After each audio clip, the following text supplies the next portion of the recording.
It's difficult to know. The situation in Bangladesh is very dramatic. Reports are up to 100,000 people have been arrested. There are reports of torture, abuse across the board.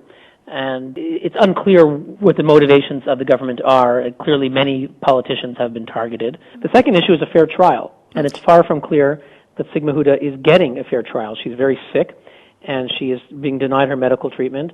Normally, the governments inform the UN if they take any action against any of the UN employees. What about this case? It would seem that Bangladesh has failed to meet its minimum requirements or expectations or procedures regarding this UN official.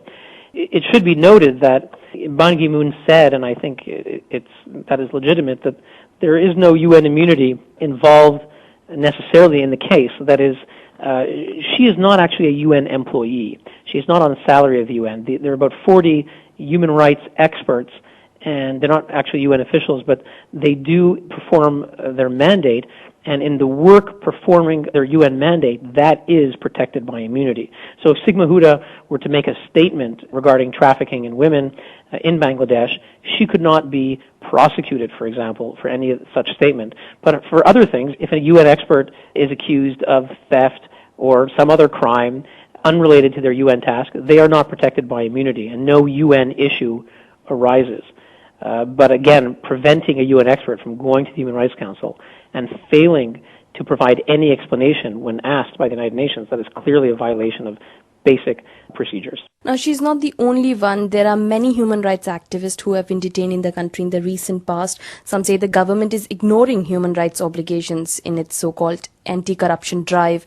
What is your opinion on that? Yes, well, clearly Bangladesh ranks as a country that fails to meet minimum standards of human rights across the board, civil, political, religious rights.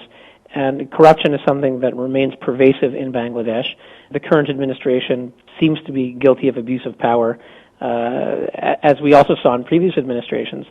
Regarding UN experts, it's something we've seen in the region. It should be said that Azma Jahangir and Hina Jilani, two UN experts in Pakistan, were brutally beaten by the Pakistan authorities just about a year ago for speaking out for the rights of women.